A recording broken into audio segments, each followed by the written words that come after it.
All right, my friends, for many of us, we have somebody that we care about, we work with, we live with, who struggles with their mental health, whether that be struggling with a mental illness that's been ongoing. It's something that is seasonal, especially right now we've going on with our pandemic, globally speaking.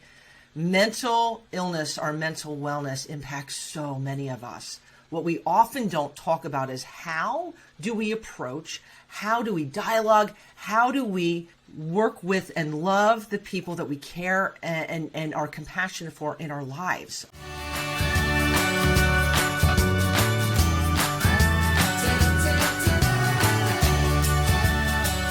Mental illness affects so many people, and those people that we care about and that we're compassionate and we care for can sometimes feel that they're maybe not being heard, and it can be some things that can be misconstrued. It can be times where we just don't know maybe how do I talk to this person? How do I not talk to this person? And it can be a huge obstacle that can actually put a wedge in our relationships. And we don't want that to happen. Being able to dialogue, I think, is important. And I know for a fact, having my guest today, Ali McCandless, who is joining me from Wales.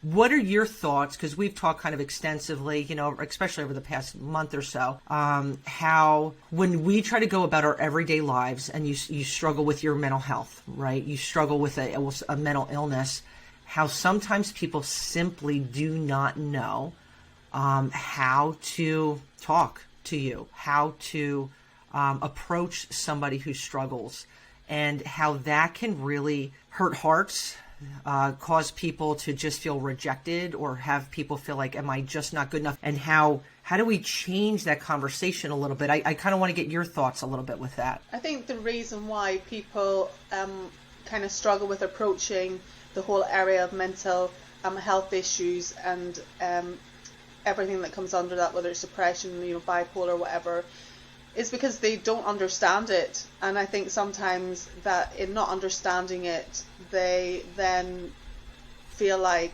they have to walk on eggshells rather than just actually ask the person who is actually going through the stuff, what is it like, what are you feeling, what is your day-to-day like.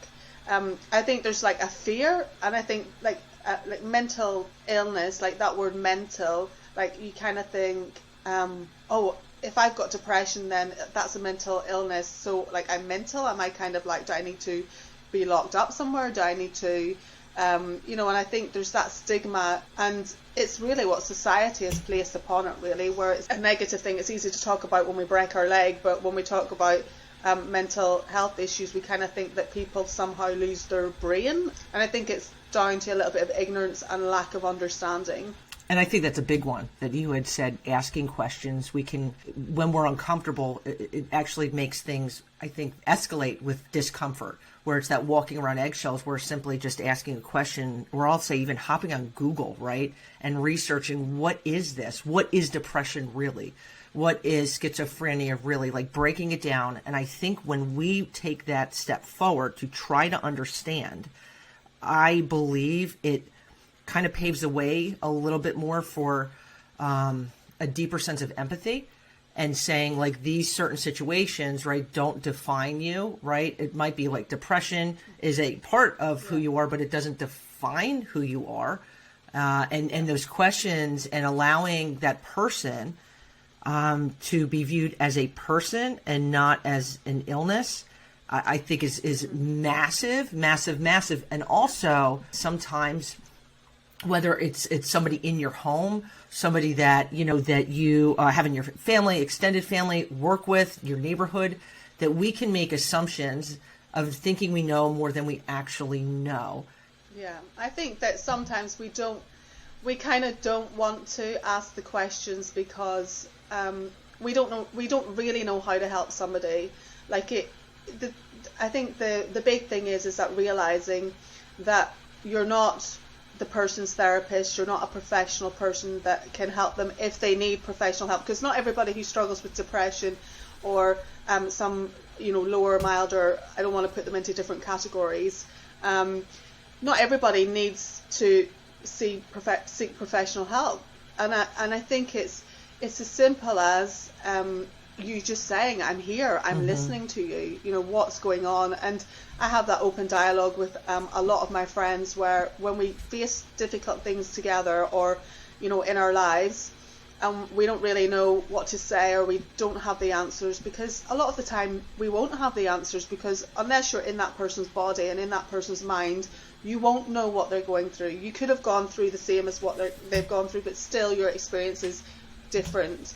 I think always having that that dialogue of, you know, I don't understand, but I'm here and I'm listening, and always letting people know that that is where you stand, that you're present and that you will be present. And I think deep down people know, who struggle with, you know, their mental well-being. I think they understand that people can't actually fish them out of the depths of their despair. Right. But when they know that somebody is there, and that they are listening and they're present and they're not judging, and sometimes not offering advice, then sometimes that is more powerful. I can be guilty of this sometimes, where we think we just have to keep talking and say, you know, just being present, like your physical, and even with in today's day and age, just a FaceTime call, just a whatever the heck it is, a Zoom call, I'm here, you know. And again, saying I'm not a therapist, because sometimes people could think, oh my gosh, do I have to be their therapist? Well, that's not a friendship. It's there. I'm here for you. And part of that friendship, or part of like being that coworker or that parent or that spouse, is saying, you know what, I love you, I love you, I love you. But if they're at a point that you're like, this is some heavy stuff, this is where counseling can come in. And you can recommend it. I do believe if somebody's like in a place that you're like, you know what, my gut's just telling me they need more than what their support system can handle, that's a positive, right? In terms of seeking that further support. It's not a negative. It's not a weakness. No. And saying our words are important. And sometimes we just don't need to say anything. It's just being present. And if we're feeling like, wow, they've got some stuff going on, hey, it's not a bad idea to maybe talk to a counselor.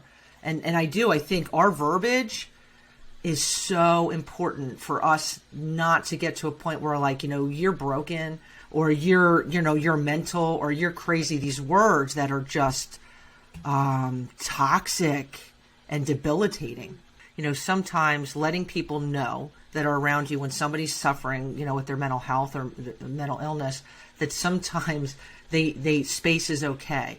Or I need to take a few hour nap, or I just need to, you know, I want to sit on the couch and be by myself.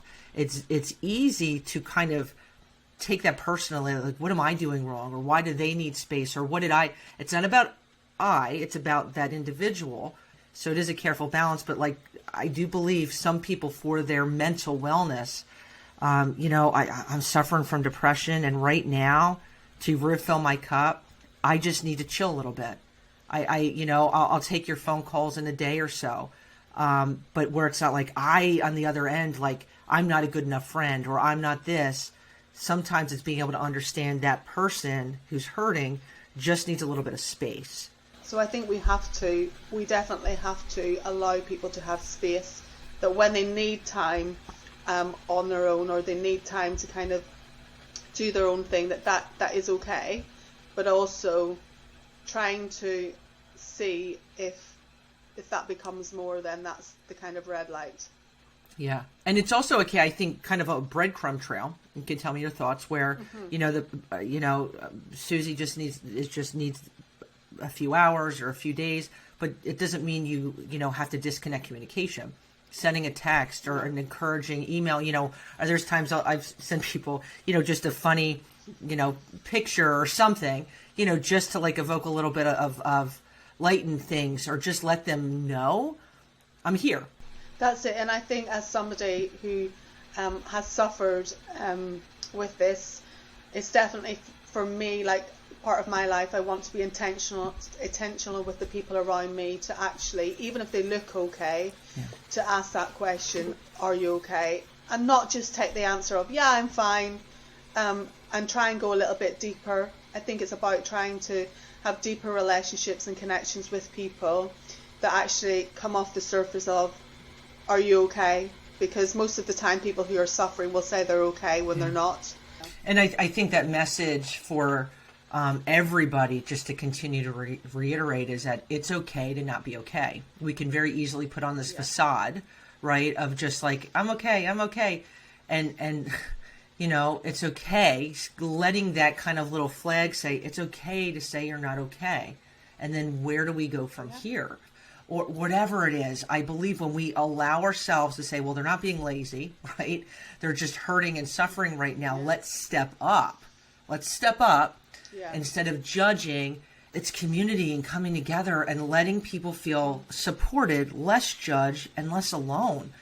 Their mess isn't who they are. Their mess is because of maybe stuff or things they've experienced in life, and they're on a journey like everybody else. And just like you go to the doctor if you are feeling sick and you get prescription or whatever and stuff, it's no different for somebody with a mental health issue. You have to do things. The doctor will tell you if you've broken your leg, exercise it, build the strength up. The same thing is with your mind. If your mind is weak, then you have to do things that are going to ultimately strengthen it. And sometimes you need somebody to say, right, come on, you've sat on that sofa long enough, you need to come for a walk into the fresh air. Let's just go and go shopping, maybe, or go for a bike ride. Let's watch a movie together. Yeah. And it's sometimes little things, but they change our posture. They change like what we think, and little by little we then develop strength in our mind, and then we're able to think, okay, I'm in this place, it's not healthy, I know what I need to do. The last time I took myself for a walk, I listened to some music, I spoke to a good friend, and we do the same thing again, and then repeating it and repeating it and repeating it, and reaching out and realizing there is no shame in not being okay. Absolutely. It's okay. Yeah. And it is, you kind of had this, you create this visual for me where, like, if somebody in your home or at work, right, breaks their leg, you're like, oh, let me shift this chair, and what can we do? Let's prop your foot up, or let's do this, right? But that's physical. And we go out of our way, and we're patient, and we're whatever, and no thought of like, why aren't they moving quicker, right? Because they broke their leg. It's the same thing when it comes to mental illness. It's sometimes taking that time to just take a step back. What can I do to help you out a little bit? You might be not in a not good place right now. What can I do to make it a little bit easier? We really need to step up our game when it comes to mental health, and that it's not a weakness. It's okay not to be okay. It's so important to kind of get on that road of like, I'm going to pursue and help and love myself. But that happens so much smoother and quicker, more fluidly, when we have that support system around us, when we have people encouraging us, not judging us, and kind of, doing what we need to do as human beings. I believe that with all my heart.